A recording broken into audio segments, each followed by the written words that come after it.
my job is to be an artist, and as I tell my son, who's a hip-hop artist, we were given a blessing and we were given a curse, because sometimes it's not much fun, but you have to do it. Rick's a Wiyot. Dick, his father, was a Wiyot. I mean, he's my brother. We grew up, we're his brother can be. Howard, Rick, and I. This has been our home for a long time. Mom grew up here. So family get-together was 3 families at least. There was 15 kids, 6 parents. When we were all young, the family would pack up the pickup and whatever we had to, an extra car or whatever, and we'd take off and go up the river and go camping. And that was always pretty special with Rick because he was a bug man. If you had a question about the fish, if you had a question about the bugs that were on the bottom of the river, he was pretty sharp for a young kid. He was pretty sharp. He'd paint back in high school. He was always fun. He was outgoing. He always had something to do. It was never boring. Vietnam changed him a lot. It changed him a lot. I know that when he came back from Vietnam that my dad was struggling and there was a lot of drinking. I was born into a sober environment. I believe my dad found out that Mom was pregnant and stopped drinking. My father, Pops, he was working for the school district and playing music on the Bayfront on occasion, getting in where he fit and just doing little things here and there, and it was humble, for sure. And so my mom, Julie, encouraged stopping any of that and really diving into being the artist that he became. He was proud of that. He was proud of her for pointing him in that direction. Rick's little studio complex and home was a loose scattering of some campers and a home on the homestead where he had grown up. His father had grown up there and they were raising their son there. And Julie was always so hospitable. They both would just welcome me and we'd make dinner together and hang out in the studio. They'd play music and Booker would draw on his books. They were devoted to Booker. Julie was such an affirmative role in Rick's artistic life, and she understood that he had a gift, and she understood his artistic temperament. She knew that he was the best man that he could be. She devoted her life to raising their son Booker, while Rick went to work in the studio, and she challenged Rick that way. Looking back now, I can I was fully immersed in art really at all times. Rick painted, he drew, he made sculpture, he made prints, but he liked the direct hands-on, so woodworking, wood carving, painting and drawing, painting with acrylic, drawing with pastel. He could really get his hands dirty. I paint your portrait and do it well with a brush made out of a coyote tail. Find the likeness that I seek. I draw in your feathers with the raven's beak. Rick started making dry point prints with Seiichi Hiroshima back in 1997. And that was the beginning of a almost 20-year collaboration. Over the years, Seiichi, who was just an exquisite paper handler and artist, made a handful of bound books for Rick, and they either tipped in unique drawings or series of etchings, series of the dry point prints. Rick would draw on them, paint on them, and Seiichi would make a book to accompany them. Dad was either making music or making art, and I could go out and join at any time and dive deep into some art. And aside from that, I had my home life with Mom, and so it was such a blessing. In 1999, Julie developed breast cancer. It was a very short diagnosis before her death, and it devastated Rick because they were true soulmates. And Rick and Booker were just lost. She was the concrete foundation of their life. I chose to handle the loss of Mom my way. He handled it his way. You know, we'd butt heads over it. And so that was the way it was for a while. It was that sense of loss. No one would wish that on anybody. And it did, however, add such fuel to Rick's fire. Visiting museums around the world, he came back with his mind filled and understanding of where his place was in the world of creators and storytellers. He had that release of play, and he knew how to use that to keep himself sane because he was tapped into other things that were much darker. Some folks are scared of one piece or another. They'll catch something and it'll really jump out. I personally like the ones that really grab you.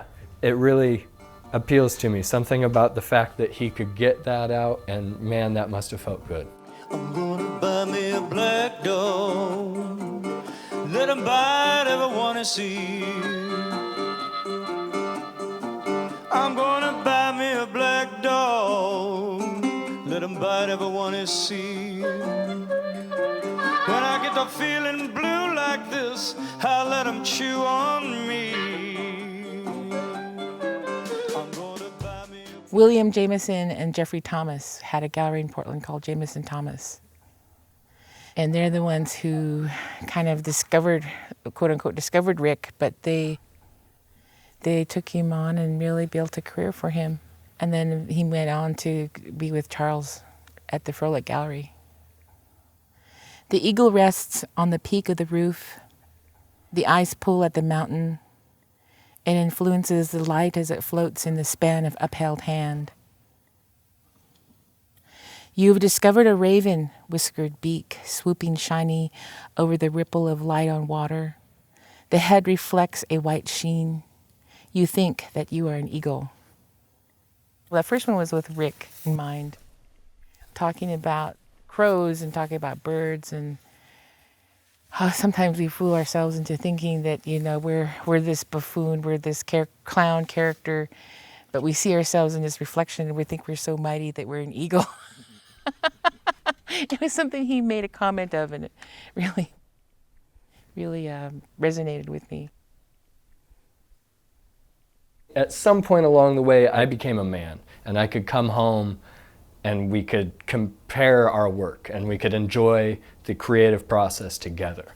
And it took me going my own route to get there.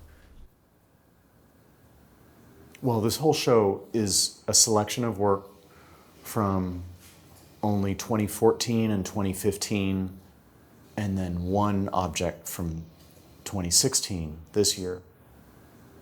With his stroke in August of 2013, the effect was aphasia, not paralysis, not physical impairment, but vocabulary and word recall.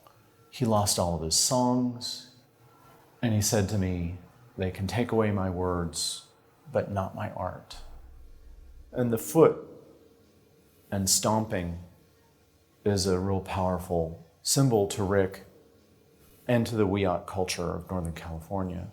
Here he was very, very frail after having a stroke, yet he grinned ear to ear that he could go out in regalia on Dolowat Island in Humboldt Bay and do the stomp dance with Ted Hernandez and the Wiat elders.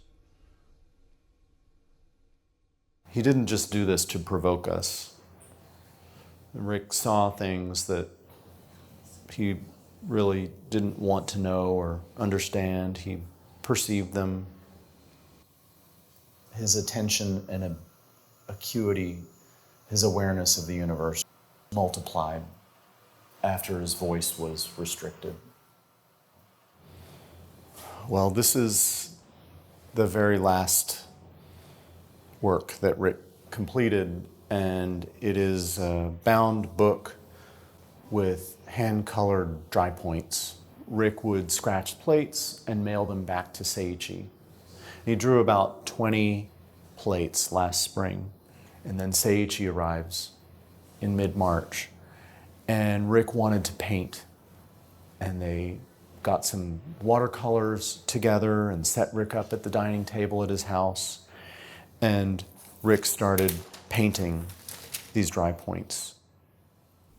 It's a whole new chapter now, and while I was wrapping my mind around him being sick, there was a whole process to him passing. I was very lucky to be there and to be involved in that process and to learn from it. We were saddened to learn this weekend that the artist Rick Bartow had passed away. And it was really hard after he left, and all I could do was work. And I still miss him, but I see him all over my house. He's always been on my shoulder, telling me to work, and I'd ask him for advice, and he just said, "You gotta move on."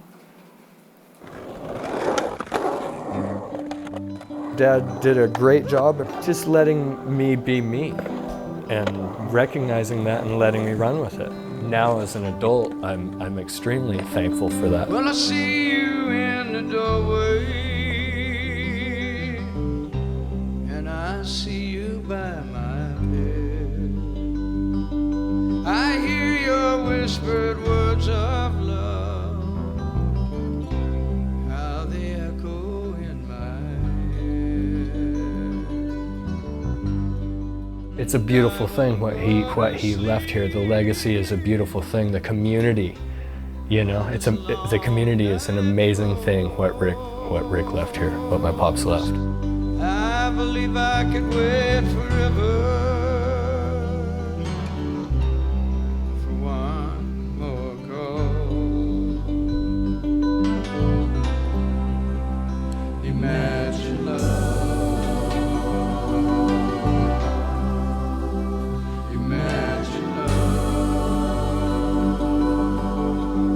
I'm so glad to have you home a while.